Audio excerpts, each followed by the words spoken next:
ila hadratin Nabi Muhammad Mustafa Rasulullah sallallahu alaihi wasallam wa ala alihi wa ashabihi wa Fatihah. A'udzubillahi minasyaitonir rajim. Bismillahirrahmanirrahim. Alhamdulillahi rabbil alamin. Ar-Rahmanir Rahim. Maliki yaumiddin. Iyyaka na'budu wa iyyaka nasta'in. Ihdinas siratal mustaqim. Siratal ladzina an'amta 'alaihim ghairil maghdubi 'alaihim waladdallin. Amin. Assalamualaikum warahmatullahi ta'ala wabarakatuh. Alhamdulillahirabbil alamin. Wal aqibatul muttaqin wala udwana illa 'alal zalimin. Asyhadu an la ilaha illallah wahdahu la syarikalah wa asyhadu anna Muhammadan 'abduhu wa rasuluh. Allahumma shalli wa sallim ala sayyidina wa nabiyina wa habibina wa syafiina wa zuhrina wa maulana Muhammad imamil muttaqin wa qadadul mujahidin wa ala alihi wa sahbihi wa man da'a bi da'watihi wa sanna bi sunnatihi ila yaumil. Rabbi israh li sadri wa yassir li amri wa hlul 'uqdatam min lisani yafqahu qawli. Subhanaka la ilma lana illa ma 'allamtana innaka antal alimul hakim. Wala haula wala quwwata illa billahil aliyyil azim. Qala Allah Subhanahu wa ta'ala fi kitabil azim. A'udzu billahi minasyaitonir rajim. Bismillahirrahmanirrahim. Qul hal yastawil ladzina ya'lamuna wal ladzina la ya'lamun innama yatazakkaru ulul albab. Sadaqallahul azim. Maksudnya, adakah sama orang-orang yang berilmu dengan orang-orang yang tidak berilmu? Biasanya orang-orang yang boleh menerima peringatan daripada Allah Subhanahu wa taala, iaitulah orang-orang yang diberikan akal yang sempurna oleh Allah Subhanahu wa taala. Wa qala Nabi sallallahu alaihi wa ala alihi wasallam, la yu'minu ahadukum hatta akuna habba ilaihi min walidihi wa waladihi wan nasi ajmain.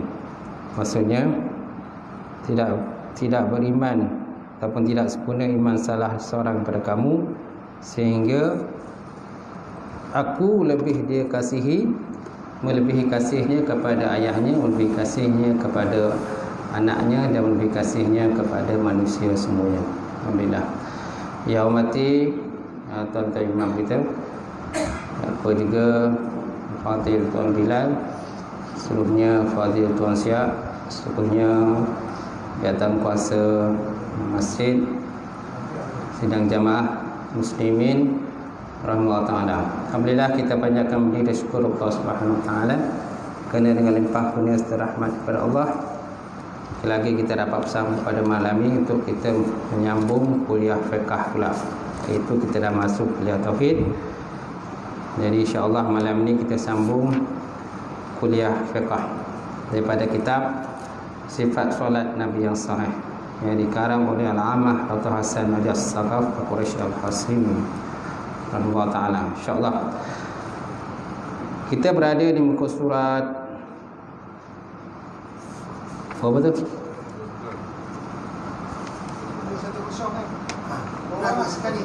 210. Riwayat Bukhari dan Muslim.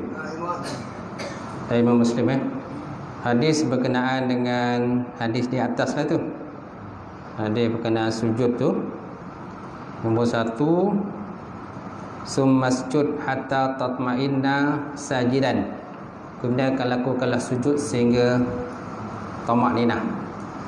Nabi bersabda kepada lelaki yang masih as-salah, maknanya orang yang buruk sembahyangnya. Jadi hadis ni telah pun dinyatakan di belakang. Dalam bab-bab belakang dah sebut dah. Hadis ini berkenaan dengan seorang lelaki yang buruk solat dia lah, perbuatan solatnya. Jadi Nabi SAW suruh dia membetulkan sembahyang dia lah. Di mana dalam solat itu dia tidak menekankan kepada perkara tamak-ninah kurang ditekankan. Jadi Rasulullah SAW menegur laki-laki tersebut supaya mengerjakan sembahyang semula. Baik, Summasjud hatta tatma'inna sajidan. Kemudian lakukanlah sujud sehingga tamakninah. Baik, kemudian dan riwayat daripada Imam Nasa'i daripada Rifa'ah bin Rafi' berbunyi, innaha lan tatimma salatu ahadikum hatta yushbighal wudu. Innaha lan tatimma salatu ahadikum hatta tushbighal wudu. Sesungguhnya tidak akan sempurna solat seseorang kamu sehingga dia meratakan wuduknya. Sehingga dia meratakan wuduknya. Ini dalam bab orang kata wuduk pula lah. Dalam bab menyempurnakan wuduk. Jadi bila kita mengangkat wuduk, mestilah kita mengangkat secara sempurna. Dan Rasulullah SAW pun ada menyatakan bahawa umat aku di akhirat besok senang dikenal dengan bekasan wuduk, bercahaya-bercahaya dengan kesan wuduknya. Oleh itu naklah kamu melebihkan akan basuhan wuduk kamu, kata Rasulullah SAW. Baik, kemudian dalam hadis itu beliau menyambung, wa yasjudu hatta yumakkina waj'ahu wa qad sami'tuhu yaqulu jubhatahu hatta tatma'inna mafasiluhu wa tustarkhai wa yakabbiru wa yarfa'u hatta yastawiya qa'idan ala maq'adatihi wa yuqimu sulbahu summa yukabbiru wa yasjudu hatta yumakkina wajahu wa yustarkhiya fa iza lam yaf'al hakaza lam tatimma salatuh. Maksudnya tuan, kemudian baginda Rasulullah SAW sujud dengan merapatkan mukanya, wa yasjudu hatta yumakkina wajah. Kemudian baginda Rasulullah pun sujud sehingga, dan Nabi merapatkan mukanya ke mana? Ke tempat sujudlah. Dan Nabi berkata, dan sesungguhnya aku juga telah mendengar daripada baginda, kan, seseorang itu perlu melakukan sujud dengan tulang-tulang kembali ke sendinya, sehingga tulang-tulang kembali kepada sendinya, hatta tatma'inna mafasiluhu. Seorang itu kena melakukan sujud sehingga tulang-tulang kembali pada sendinya. Apa maksud tulang-tulang kembali pada sendi? Tamakninah. Tetaplah, itu masuk kembali pada sendi itu. Kemudian dia perlu bertakbir dengan mengangkat kepalanya sehingga dia duduk tegak. Dia duduk dengan tegak di atas tempat duduknya. Maksudnya tulang subinya menjadi betul semula. Tulang subinya menjadi betul. Wa yuqimu sulbahu wa yakabbiru wa yarfa'u hatta yastawiya qa'idan ala maq'adatihi wa yuqimu sulbahu. Seorang itu perlu melakukan sujud sehingga tulang-tulang kembali ke sendinya. Kemudian dia perlu bertakbir dengan mengangkat kepalanya sehingga dia duduk dengan tegak di atas tempat duduknya. Maksudnya tulang subi menjadi betul semula. Seterusnya dia perlu bertakbir bagi bersujud dan meletakkan mukanya sehinggalah tamakninah.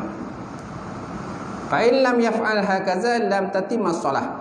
Apabila dia tidak melakukan demikian tadi, nescaya tidak sempurnalah sembahyang dia. Kalau dia tak buat sebagaimana yang ditekankan oleh baginda Rasulullah SAW, maknanya tidak sempurnalah solat. So mana pentingnya tamakninah dalam mengerjakan sujud, dalam sujud.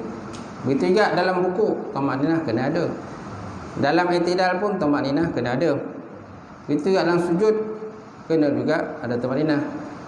Maknanya sekurang-kurang sujud tu maksudnya adalah kita membaca Subhana rabbiyal a'la wa bihamdi.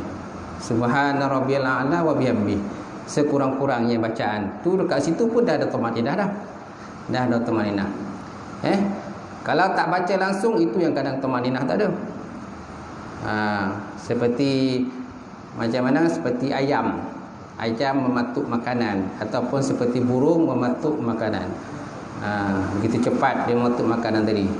Jadi tidak ada tamakninah dalam mengerjakan ibadah tadi.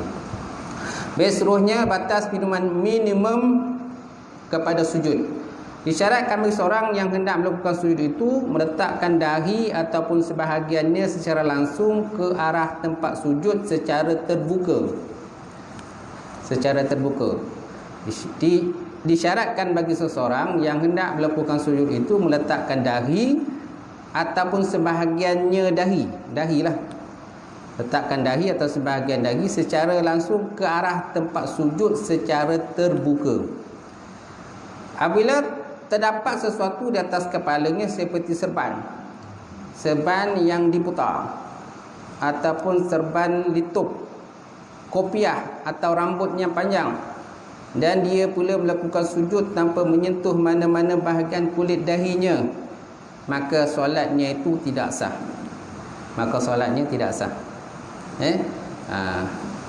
Kalau sebut dalam kitab Yanat Talibin, dalam kitab Niyatul Talibin, menyatakan bahawa orang yang solat itu ataupun orang yang sujud itu dia membawa dua benda.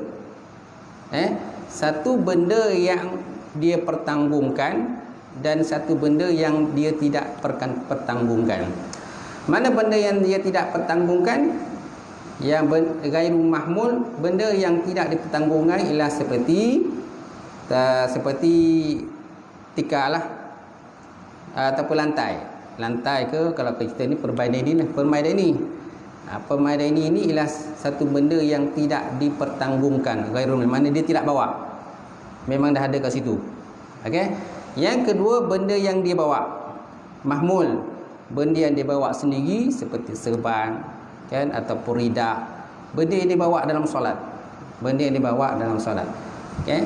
Kalau benda yang dia tidak bawa dalam solat dan benda tu memang semula jadi ada kat situ dan dia sembahyang di situ, maknanya bila time dia sujud itu, kalau benda tu bergerak,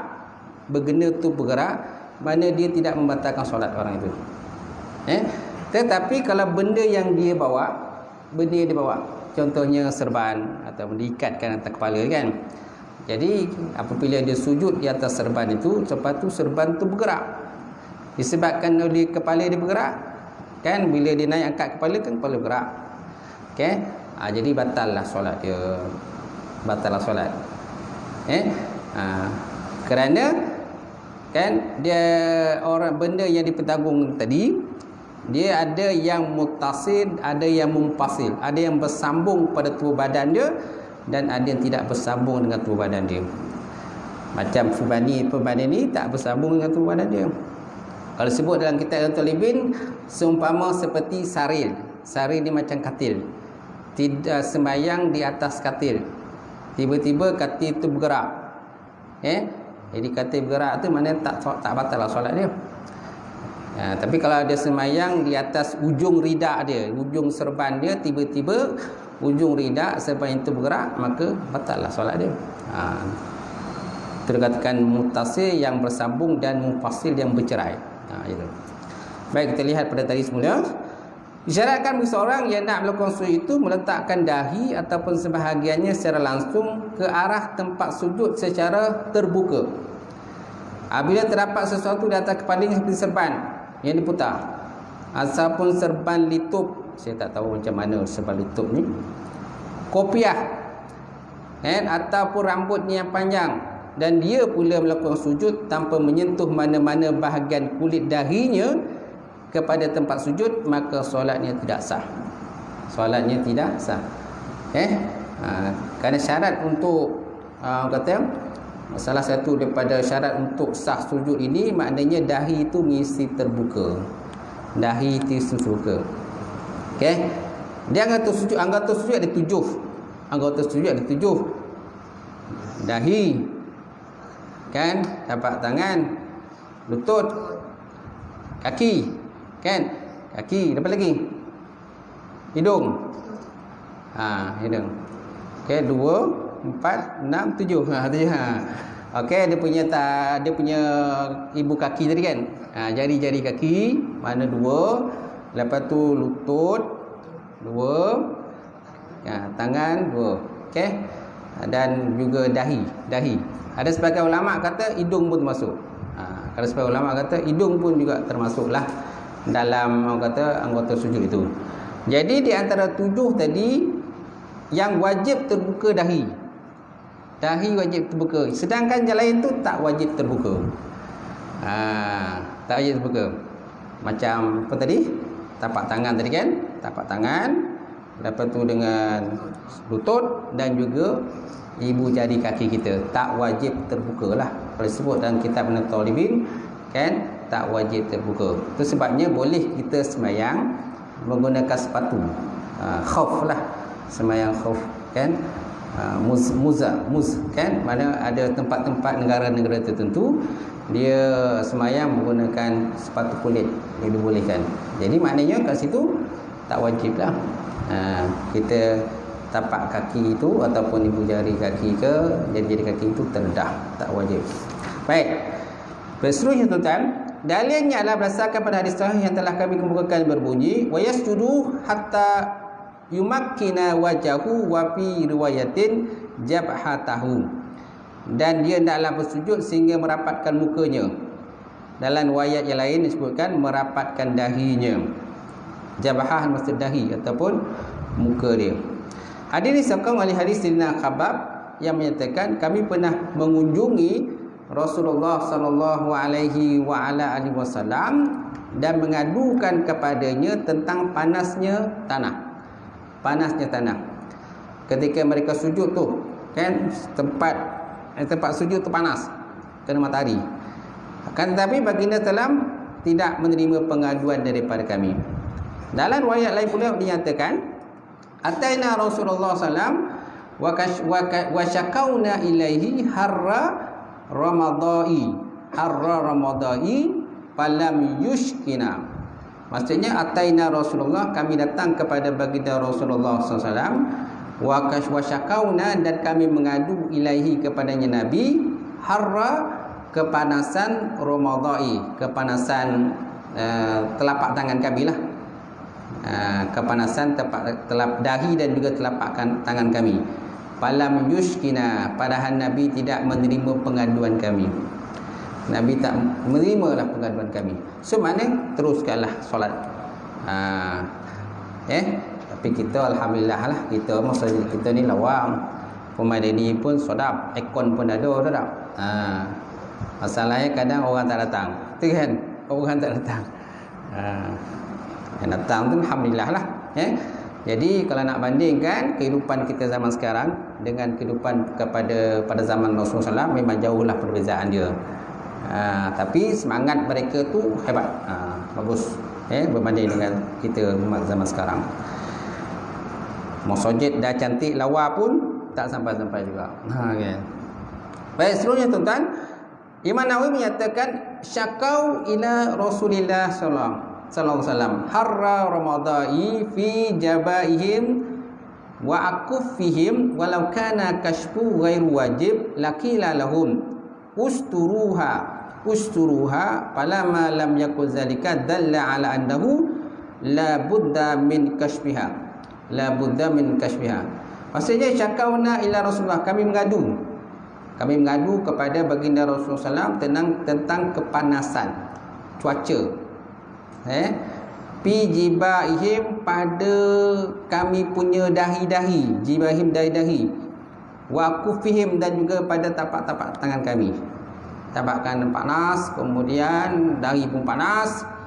Walau kana kashfu ghairu, kalau seandainya kashfu terbuka itu tidak wajib, lakila lahu, saya dikatakan bagi mereka itu usturuha, tutuplah oleh kamu akan dahi kamu, tutuplah oleh kamu akan tapak tangan kamu. Kalau seandainya orang kata, kalau seandainya dahi ni boleh tutup, Nabi pun suruh tutup. Disebabkan kepanasan tadi, tak tahan kan. Tapi Nabi tak kata usturuha, jangan tutup oleh kamu, jangan. Nabi tak kata jangan tutup, ataupun Nabi tak kata tutup, mana jangan tutup lah maksudnya. Falamma lam yakul zalika, mana tatkala tidak berkata demikian, dalla ditunjuki ala annahu, bahawa sesungguhnya la budda min kashfiha, tidak boleh tidak daripada terbukanya dahi. Tidak boleh tidak daripada terbukanya dahi. ataupun terbukanya telapak tangan. Macam tu. Jadi nak mesti terbuka lah. Lagipun pahala lebih lah, betul tak? Boleh lah, lebih lah pahala Okey. Tapi kalau nak soju ya kan, kurang lah pahala Kalau macam tu tak payah pasang kau ustaz. Boleh tak? Kau sanggup? Boleh sanggup tak pasang kon. Bila tak pasang kon kan mudahlah mengelintin kan. Macam tu. PKP tak pakai kon. Baguslah tak pakai kon. Okey. Jimat sikitlah perbelanjaan kita. Baik, seterusnya tuan-tuan. Oleh kerana perkataan ini tidak diucapkan oleh Rasulullah SAW, maka keadaan itu menunjukkan bahawa wajib membuka bahagian dahi ketika bersujud. Nampak? Wajib membuka bahagian dahi kita ketika bersujud. Bahkan seseorang itu perlu memastikan tidak ada penutup yang menghalanginya seperti kain dan juga lain-lain. Kata Imam Nawawi dalam Syarah Muhadzab. Kata Imam Nawawi dalam Syarah Muhadzab. Syarah Muhadzab ni ada berapa jilid tuan-tuan? Syarah Muhadzab ni ada 23 jilid. 23 jilid. Satu jilid pun nak menghabiskan tak tahu bila habis. Dia ada 23 jilid. Syarah Muhadzab ni yang mensyarahkan matan Minhajut Talibin. Dihuraikan, diperdetailkan, disyarahkan. Daripada satu kitab besar ni je kitab tu, Minhajul Talibin, matannya dia punya syarahnya 23 jilid. Masya-Allah. Yang banyak kitab-kitab yang mensyarahkan Minhajul Talibin ini antaranya ialah seperti kitab Majmu' Syarah Muhadzab. Kemudian apa lagi? Kitab Bujarimi.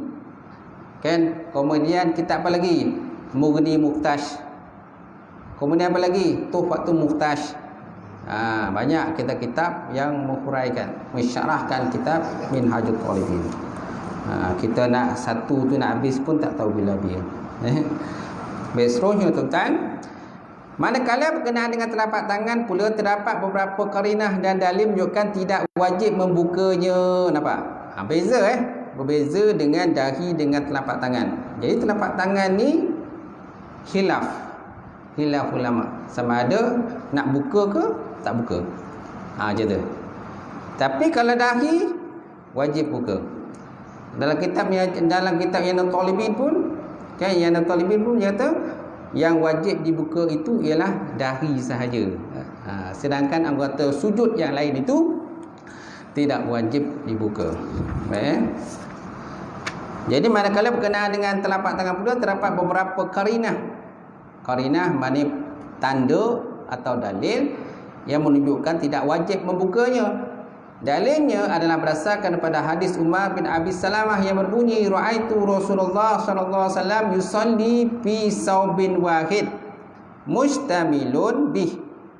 Aku telah melihat baginda Rasulullah sallam sembahyang dalam baju yang satu, fi saubin wahid, pada baju yang satu, mustamilun bih, yang menutupi akan jasadnya baginda Rasulullah sallallahu alaihi wasallam. Nampak tak?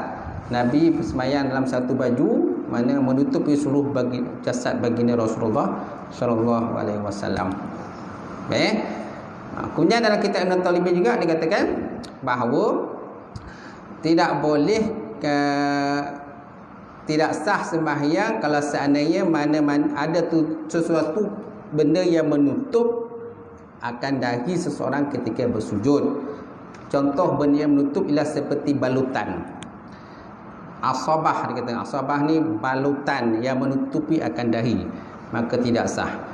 Tetapi diuraikan lagi dalam kitab tu, tetapi kalau seandainya balutan itu menyukarkan kepada ataupun menyusahkan ataupun musyikah kepada orang yang sembahyang tadi, boleh memudaratkan kepala dia, kan, boleh menyebabkan contohnya darah keluar ke macam-macam kan, jadi dibolehkan. Jadi ya juz kata dibolehkan menutupi dahi tadilah ketika sujud. Tapi hukum asalnya tak boleh. Tak boleh, mesti al-kashfu dia, mestilah terbuka dahi ketika sujud. Berseluruh tuan-tuan, perihal sahabat yang buat pengaduan tentang kepanasan dahi dan telapak tangan mereka kerana kedua-duanya adalah ruang yang terbuka pada waktu itu. Mereka tidak menyebut anggota yang lain seperti lutut kerana lutut mereka tertutup dengan baju. Bahkan ianya lutut sememangnya wajib tutup. Lutut kan wajib tutup kan? Kerana lutut termasuk dalam aurat. Manakala di kaki mereka terdapat pula selipar ataupun sepatu kan yang separuh daripada tempat-tempat di Arab ni kan, dia pakai sepatu ketika bersolat. Kalau kita pula pakai stokin, betul tak? Ada tak orang pakai sepatu solat? Tak ada lah orang buat sepatu teh masjid. Orang buat sepatu teh masjid sembahyang jarang lah, mungkin ada jarang lah kita nampak macam tu. Kalau pakai stokin tu adalah macam tu. Jadi maknanya boleh kita solat pakai stokin. Walaupun stok kaki itu termasuk dalam anggota sujud. Mana jari-jari kaki ini termasuk anggota sujud, tapi boleh kita tutup. Kerana kan disebut dalam kitab Ina Talibin pun dia kata mana boleh kita tutup. Tak mestinya, kerana dia bukan anggota yang akashfu, waktu terdedah. Baik, aduan tentang kepanasan kedua anggota itu dilakukan kerana pada masa mereka tidak terdapat hamparan seperti tikar, kapet atau sejadah yang menutupi kedua-duanya. Nampak? Yang menutupi kedua-duanya. Kerana masa itu tidak ada tikar, tidak ada kapet, tidak ada sejadah, semua sembahyang di atas tanah saja, di atas pasir kan. Tengoklah kalau kisah di mana ada seorang Arab Badui tu yang terkencing yang buang air dalam masjid baginda Rasulullah sallallahu alaihi wasallam. Jadi ada sahabat nampak tu nak pukul dia lah. Nabi menegah daripada pukul, sebab kalau pukul kan dia punya lari pun tak penting kan, habis terkencing habis semua satu masjid sebagai kencing kan. Jadi Rasulullah pun mengajarkan bagaimana cara istinja ataupun membersihkan kencing. Ini menunjukkan pada kita bahawa suasana masjid masa itu berbeza dengan suasana masjid yang ada pada zaman sekarang. Baik, seterusnya, kemudian daripada Sayyidina Sa'id Al-Khudri sebagai berkata, "Fasalla bina Nabi sallallahu alaihi wa ala alihi wasallam hatta ra'aitu asaratin wal ma'i ala jabhati Rasulillah sallallahu alaihi wasallam wa arnabathu. Maksudnya kami pernah bersolat bersama dengan Nabi sallallahu alaihi wasallam, kami melihat adanya kesan tanah dan air pada dahi dan hidung baginda Rasulullah sallallahu alaihi wasallam. Ada tanah dan dahi, kesan hidung, kesan ketika sujud baginda sallam kepada tempat sujud ketika dalam mengerjakan solat. Satu lagi nak tunjuk pada kita, maknanya bila sujud tu ditekankan. Tekankan kita punya dahi tu ke tempat sujud. Tak sah kalau kita hanya meletakkan saja. Dia tak sama tu meletakkan dan menekan. Meletakkan letak je lah, tapi dia tak ada kesan apa-apa. Kalau sebut dalam kitab-kitab fiqh lain, maknanya contoh yang paling mudah kapas. Contoh yang paling mudah kapas. Jadi kapas itu maksudnya bila kita sujud tu kapas itu berbekas ataupun terbenam dah. Gitu. Kalau hanya tak ada kesan apa-apa, mana letak aja tu ya, maka tak sempurnalah dia punya sujud tu, tak sah lah. Baik. Nombor 6 bawah tu riwayat Bukhari dalam kitab Fathul Bari juzuk yang kedua. Hadis ini mengisahkan tentang pentingnya melakukan sujud dengan merapatkan dahi ataupun walaupun apa jua sekalipun. Nak nyatakan kepada kita tentang pentingnya merapatkan dahi tadi, merapatkan ataupun menekankan dahi walau apa jua keadaan sekalipun, termasuk dalam keadaan hujan dan tanah yang becek. Hujan dan tanah becek. Contoh dalam masjid dah penuh kan, masjid dah penuh, dari sembahyang keluar, begitu hujan pun lebat, jadi terpaksalah sembahyang kan. tentang hujan. Pokoknya anggota sujud ususnya dahi itu perlu dirapatkan. Dan keadaan Rasulullah SAW itu yang bersujud dengan kesan tanah di dahi itu kerana kota Madinah pada waktu itu ditimpa hujan.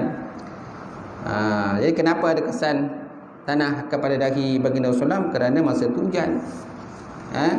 Seterusnya manakala masih Nabi pula berlantaikan tanah, beratapkan awan, berdindingkan batang dan juga pelepah tamar. Masya Allah kan. Berlantaikan tanah, beratapkan awan tak ratap. Kemudian bindingkan batang dan pelepah tamar. Justru itu tidak heranlah bila baginda SAW bersujud dan keadaan kelihatan adanya lumpur di dahi baginda Rasulullah SAW. Kewujudan tanah berlumpur, air di dahi baginda itu bukanlah bermaksud bersujud di atas tanah ataupun batu sebagaimana amalan kebanyakan pada golongan Syiah. Syiah, kemungkinan Syiah pun mengambil daripada dalil ini juga. Dia ambil dalil sini, jadi bila nak sujud tu naklah letakkan batu kepala tu. Batu apa namanya? Batu kepala. Kita tengok dalam video-video kan. Video-video kalau Syiah ni dia solat macam mana. Ketika nak sujud dia ada batu tu. Batu kepala tu, batu suci lah pada dia lah. Pada pahaman dia kan. Batu tu suci, batu kepala tu jadi digunakan dia sujud atas tu. Akan tetapi perbuatan baginda ini adalah semata-mata ingin mengajar para sahabat tentang kepentingan merapatkan dahi ketika bersujud dalam apa jua keadaan, sama ada panas ataupun hujan. Jadi sebenarnya perbuatan Nabi ini kan, ketika Nabi sujud dalam keadaan lepas tu dahi Nabi itu ada bekas tanah, bukan nak tunjukkan kepada kita dibolehkan kan mengikut kepada pahaman Syiah itu.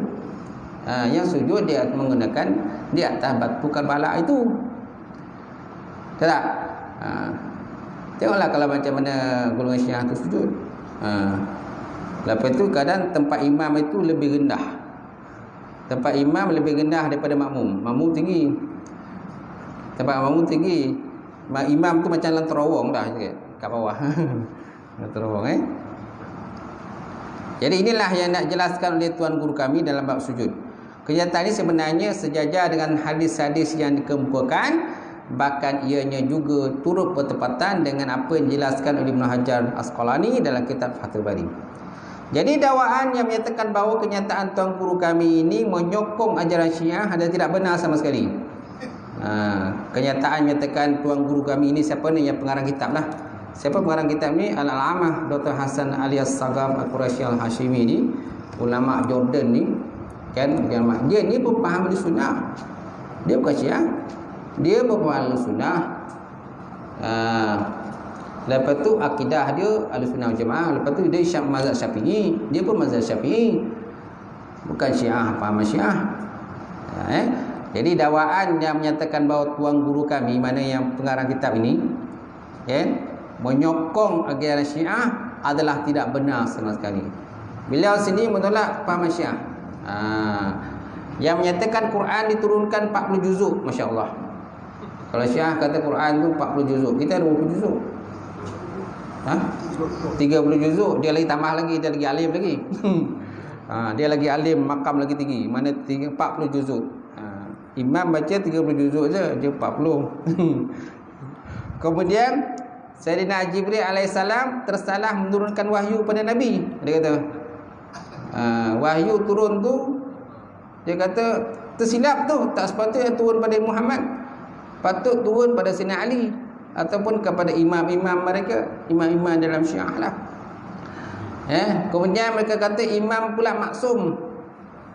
Imam-imam mereka maksum, al-imamah. Mereka menggunakan pakai konsep al-imamah. Konsep imamah. Kemudian nikah mut'ah dibolehkan, nikah mut'ah. Kemudian raja'ah. Raja'ah ni maknanya imam apa tu? Imam Ali akan muncul semula lah, raja'ah. Lepas tu al-hulul. Hulul ni saya tak ingat, lupa apa makna hulul ni. Kemudian wahdatul wujud. Wahdatul wujud ni maknanya konsep serba Tuhan. Konsep serba Tuhan. dalam poket Tuhan, kan dekat nampak siling Tuhan, nampak pokok Tuhan, nampak kereta Tuhan, nampak tingkap Tuhan, nampak rumah Tuhan, semua Tuhan. Itu namanya fahaman wahdatul wujuh lah. Fahaman wahdatul wujuh. Baik. Kemudian nikah mut'ah tadi nikah kontrak lah. Nikah kontrak. Ada kadang-kadang. Tapi kita dekat Negeri Sembilan ni tak nampak sangat lah. Tapi sekolah-sekolah negeri tu ada pahaman Syiah ni, ada pahaman Syiah. Kahwin kontrak. Kahwin contohnya saya nikah dengan kau selama sebulan. Ataupun saya nikah dengan kau selama contohnya 5 bulan. Lepas 5 bulan habis cerai. Kalau ada anak macam mana? Kan tu masalahnya. Kalau ada anak. Separuh perempuan Syiah ni pun kadang dia suka tu. Perempuan Syiah ni separuh kadang dia suka juga. Dia suka kahwin kontrak ni. Dia dapat duit. Sonok pun sonok dia kata kan. Yalah sonok, kata tak sonok kan. Lepas tu dapat duit lagi. Cukup sebulan habislah cerai. Lepas tu kahwin dengan Laila. Dapat duit lagi. Kan? Kahwin dengan Laila dapat duit lagi. Kahwinlah sebulan lagi dengan Laila dapat lagi duit. Lepas tu habis selesai. Habis sebulan kahwin kontrak. Lepas tu kahwin dengan Laila. Tengok pula dapat tu kekaya pula. Kahwin ni kan. Suami kekaya. Banyak dapat duit dah. Sonok lah dia. Tahu tak? Sonok dia. Kahwin mut'ah. Gitu. Lelaki pun sonok, perempuan pun sonok. Itu yang dibolehkan kahwin mut'ah dalam mazhab aliran Syiah tu. Kita tak boleh.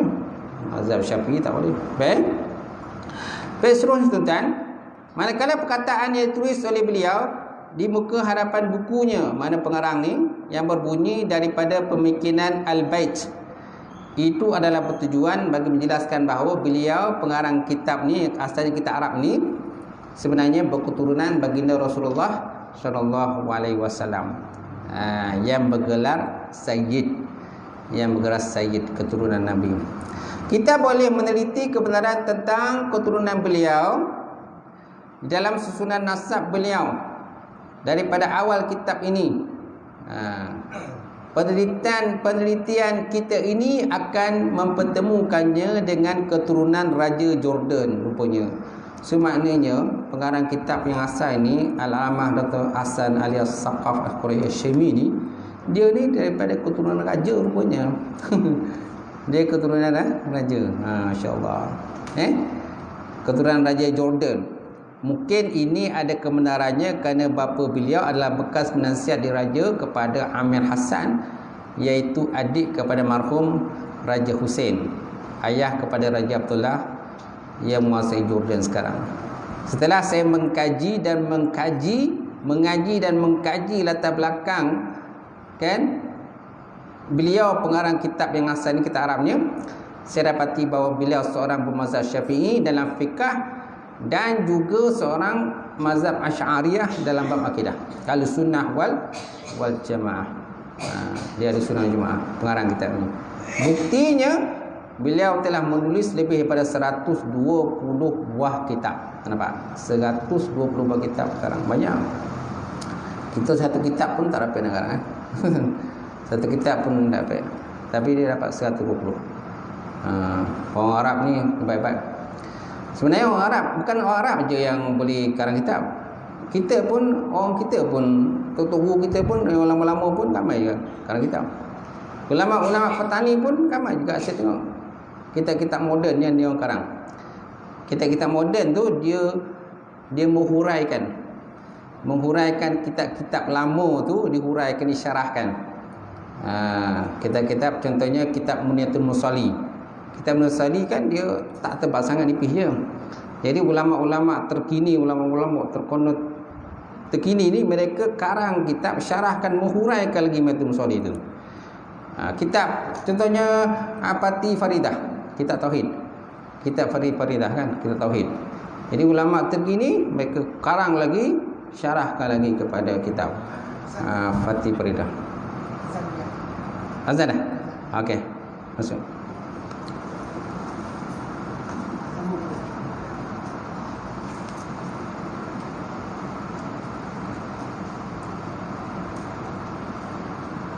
Tujuh ni lagi.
Baik, sambung sekali lagi.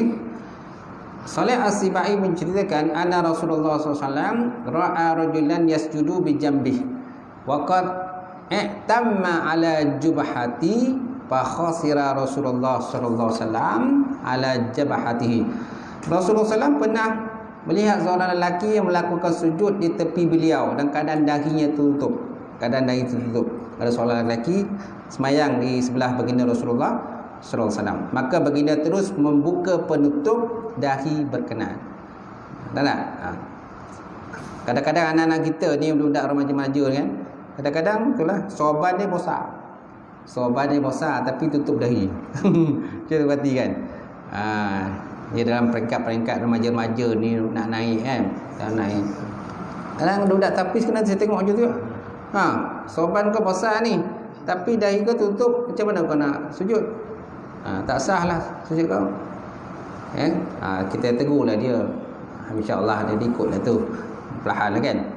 Baik, seterusnya diriwayatkan daripada Nafi' menceritakan bahawa sujud Abdullah bin Umar berbunyi, kana iza sajada wa alaihi imamata yarfa'uha hatta yada'a jabatahu bil ardi. Apabila dia mana Abdullah melakukan sujud dan terdapat serban di atas kepalanya, imamah mana serban di atas kepalanya, dan dia mengangkat serban itu sehingga dahinya mengenai kepada bumi. Kemudian daripada Ubadah bin Samit pula ada satu hadis berbunyi annahu kana iza qama ila shalah hasarul imamah an jabhatihi. Apabila dia Rasulullah SAW berdiri untuk bersolat, dia mengangkat sedikit kedudukan serban ke dahi. Angkat sikit. Sebabnya kalau pakai sorban jangan pakai sorban besar-besar. Saya takut juga tengok kalau orang pakai sorban besar-besar. Betul tak? Ada kadang-kadang sorban besar-besar kan. Terpulanglah kau nak pakai sorban pakailah. Kadang tengok sorban besar-besar kan. Tapi saya kalau pakai sorban besar-besar, sogan ni. Saya rasa ilmu saya kurang. Ilmu saya tak banyak. Ilmu tak banyak, jadi sogan nak pakai sorban besar-besar. Dia pakai sorban kecil lah. Seterusnya, selain ruku, sujud juga wajib dilakukan dengan penuh tumaninah. Ketentuan ini amat bertepatan dengan sabda Rasulullah sallallahu alaihi wasallam kepada seorang lelaki yang tak elok solatnya tadi. Macam yang tadi juga. Summasjud hatta tatma'inna sajidan. Kemudian dia lakukan sujud sehingga berlaku tamakninah. Ada tamakninah dalam sujud tadi. Dan kedudukan hadis ini adalah seperti yang dikemukakan sebagaimana terdahulu. Dalam melakukan sujud tuan, seseorang itu diwajibkan membongkokkan bahagian badan.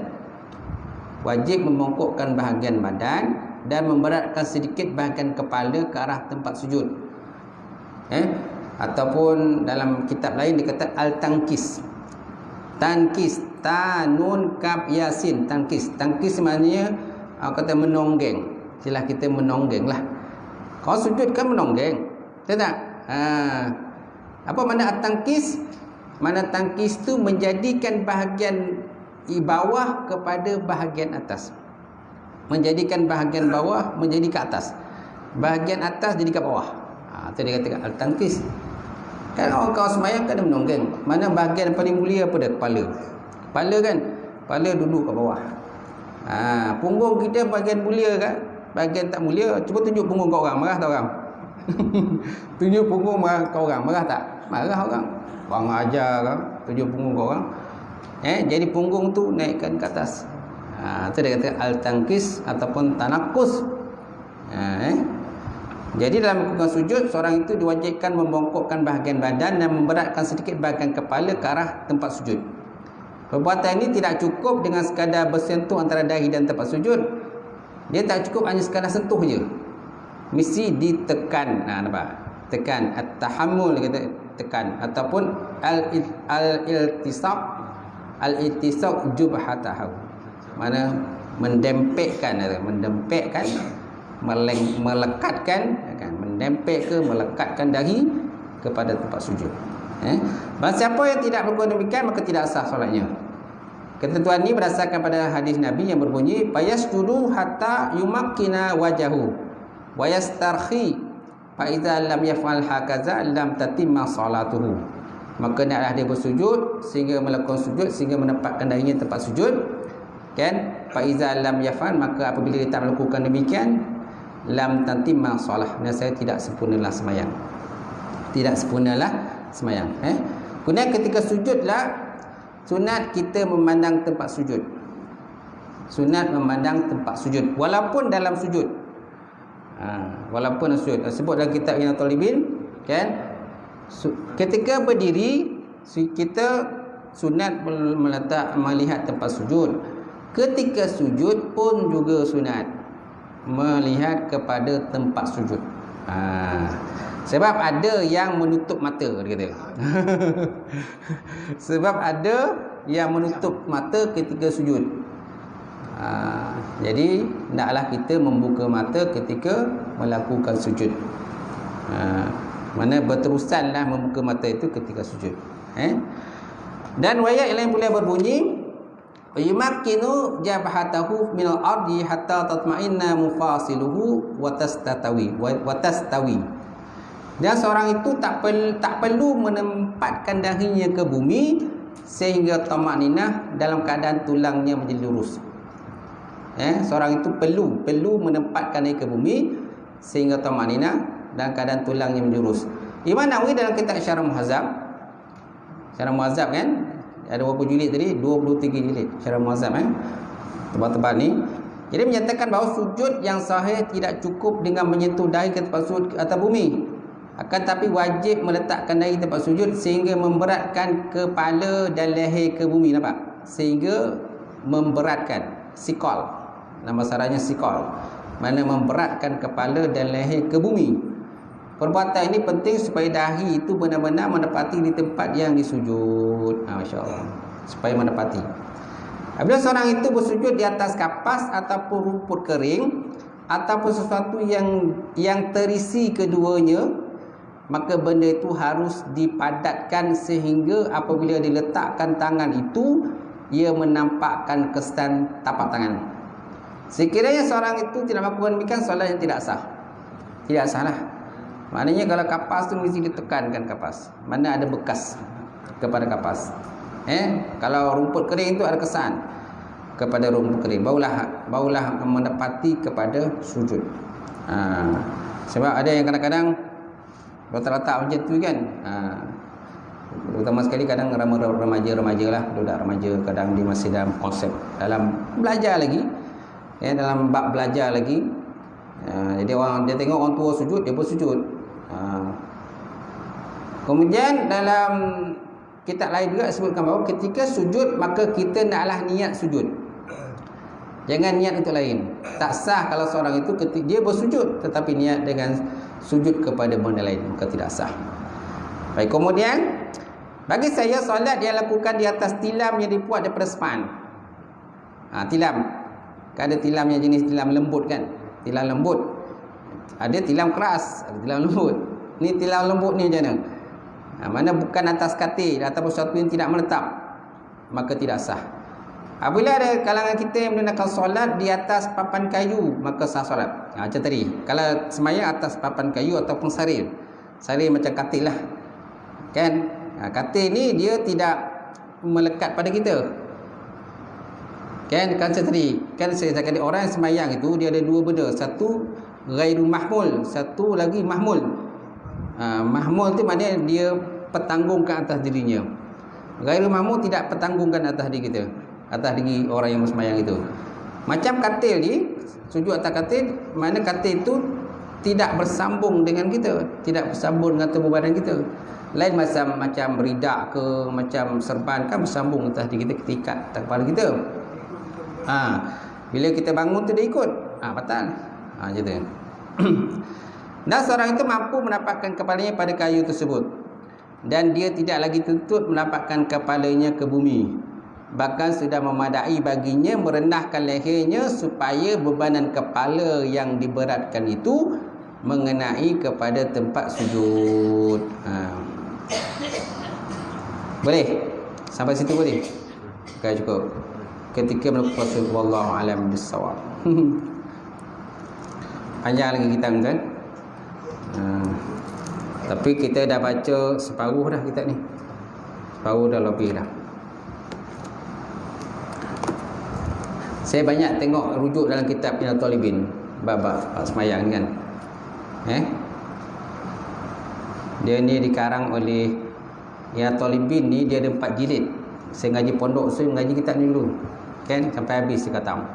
Kan dia dikarang oleh Al-Alamah Zainuddin Al-Malbari.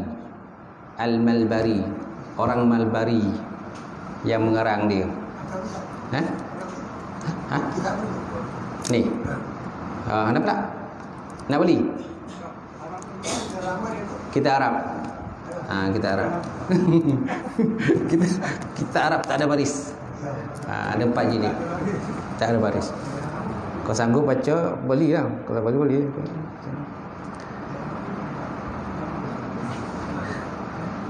Kita Arab di mana?